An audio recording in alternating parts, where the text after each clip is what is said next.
All right, everybody. My name is Derek, and I'm going to welcome you to the first free class on the Golf Sim Academy. And the purpose of the Golf Sim Academy is to teach people how to build their own home golf simulators faster, cheaper, and easier.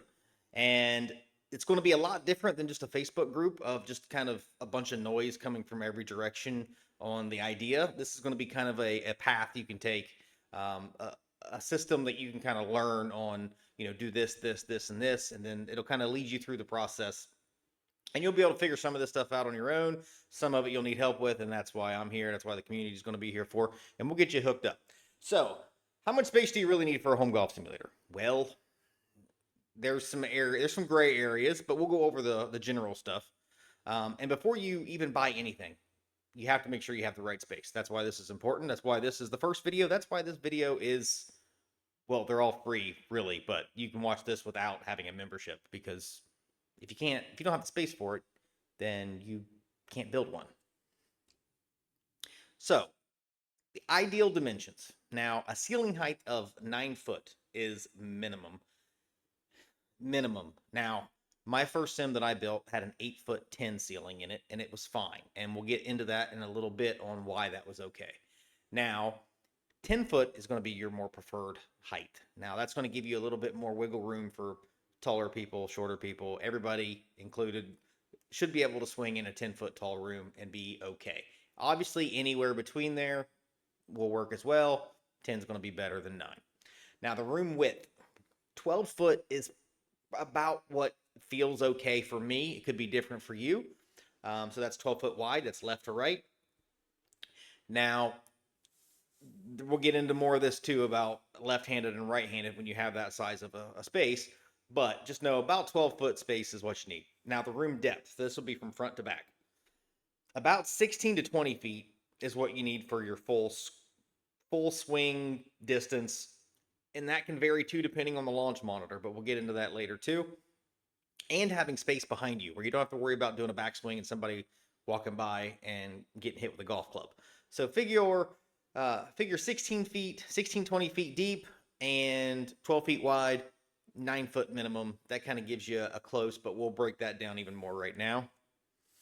So the ideal room width would be 16 feet. Now the reason for that is, if you can see in my little drawing here, the hitting strip would be right here in the middle, which gives you a left-handed person on one side and a right-handed person on the other side. And the hitting area doesn't have to move, which means your hitting strip doesn't have to move, which means your launch monitor, wherever it's mounted at, does not have to move. And that's just like the overall best case scenario, a great place to start. 16 feet wide. I've seen this done with 15 feet. Now you can do it with 15 feet. Now the club in the backswing is going to be around probably a foot or so from the wall when you do about 15 feet, because you got to think if the ball is at if the room is 15 feet wide, the ball is at 7'5" in the middle of the room. And if you lay out a tape measure and put a ball down and kind of stand in that space between 0 and 7.5, you'll kind of see kind of what it feels like. And what you'll notice is the wall behind you kind of comes into play. You'll kind of feel a little bit of something back there that you're afraid you're going to hit, and you don't want to do that. So you'll kind of swing a little goofy until you get comfortable. But 16 feet gives you that kind of freedom that I've found, and that's generally agreed upon throughout the industry. Now, the room depth. This is where I said 16 is the minimum, 20 is going to be more preferred. Now, if you have more people that's wanting to hang out, obviously you're going to have a bigger space.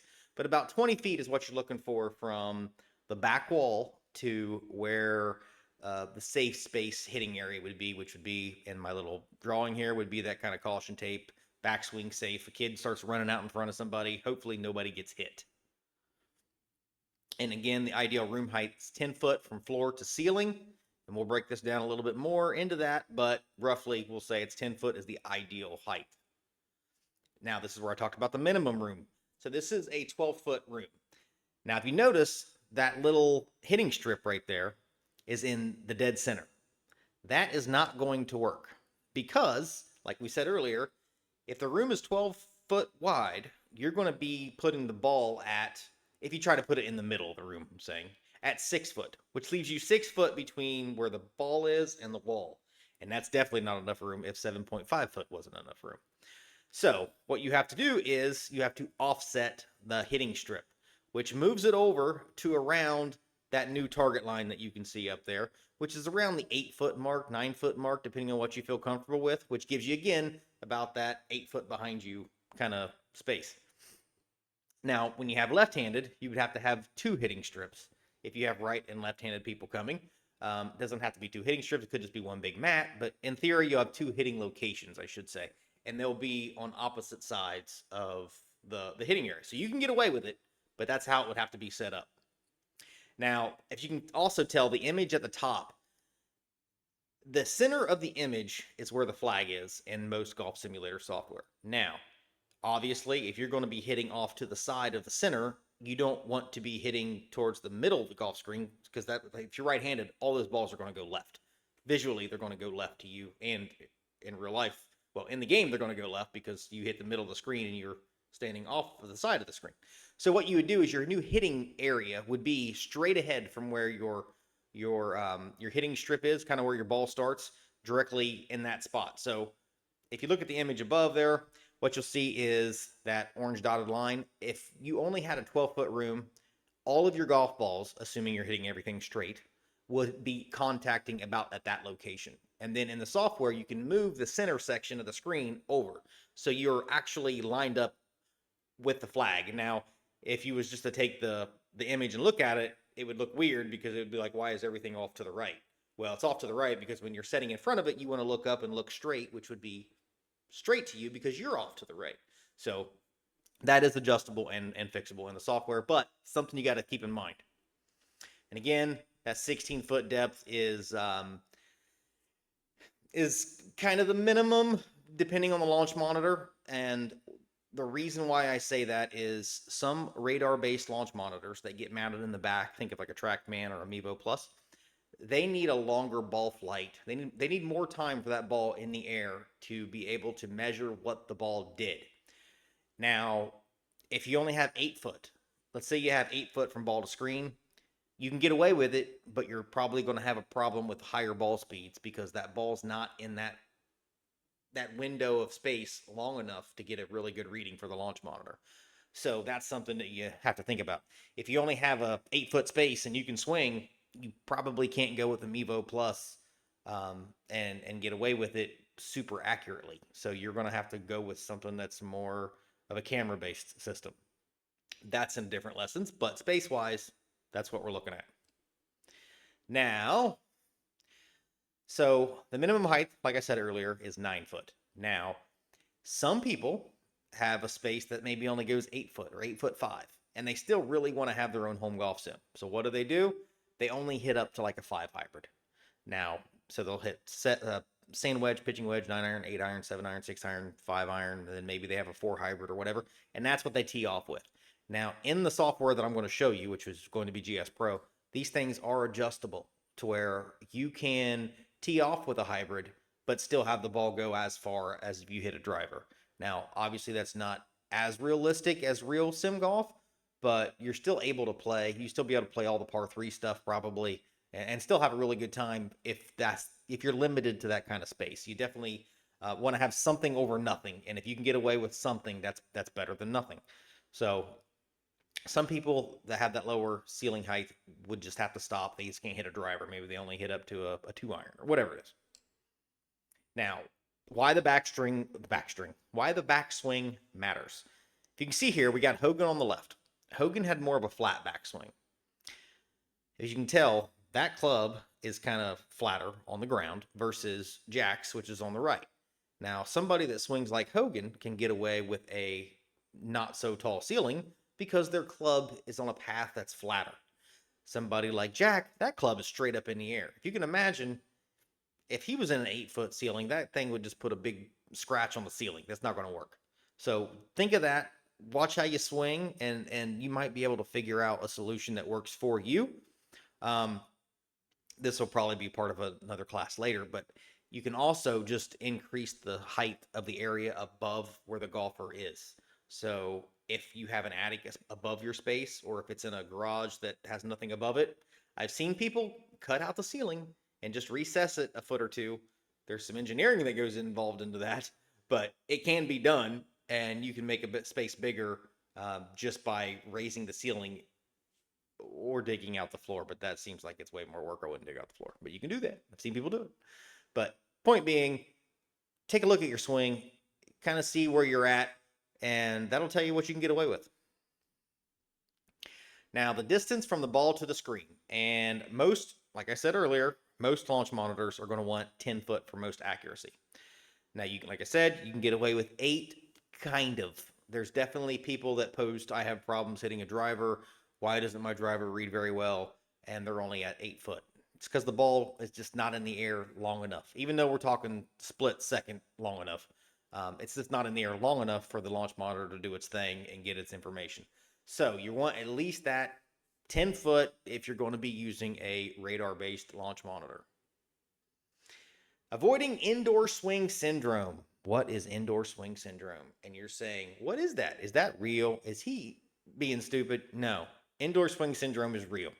What it is, subconsciously or whatever it is, when you get inside of a room, your body, your muscles, your brain will tell you, I don't want to swing 100% because this is weird and I'm kind of afraid of being loose and I'm afraid of kind of doing my normal swing because there's a wall here. There's a ball that could go bouncing off of that pole and hit me in the face and whatever. So you will feel like you're hitting 100%, but your body will pull back a little bit. And that's called indoor swing syndrome. And it normally happens for the first couple weeks that you have a simulator.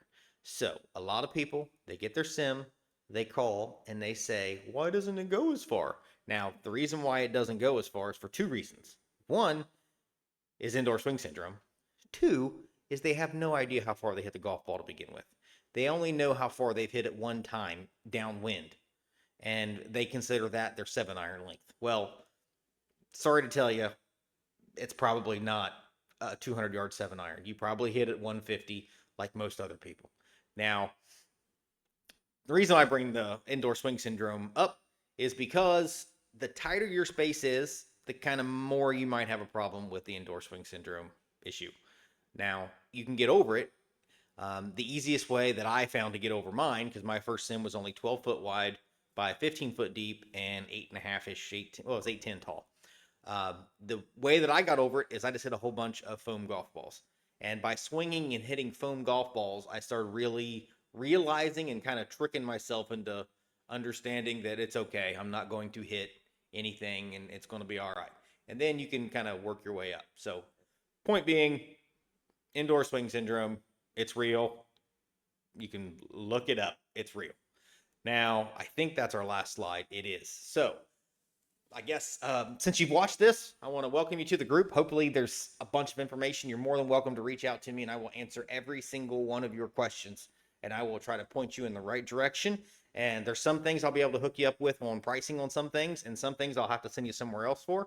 But I can kind of give you the idea of where to get your stuff from, and I can send you some links, and there's links inside of the group and the community already, and you can just go there, and if you see someone say, hey, you should use this launch monitor, you can go there, there's the link, you can get it, and it's easy. And then come back, and then we can help you do everything you need to do to set it up. So I think that's it. That was my first video, and I didn't stumble a whole bunch like I thought I would. Yeah, I think I'm okay. All right. So we'll check back. I'll do some more videos. I have a whole course coming on this, but this is definitely one that I wanted to start with first and get out there. That way somebody can kind of see if they can head down this path of building your home golf simulator. And I got to say, it's super fun. If you're on the fence about doing it, I've only golfed outside maybe 4 or 5 times in the last 5 years because I can just play 18 holes in about 25 minutes over there. But next, I'm pointing over there next door, in this other room, and I don't have to go anywhere. And I still get my golf fix, and I'm in the AC, and I've never lost a golf ball ever. I've broken a lot, but I've never lost one. So, all right, till we meet again. That's the first free class.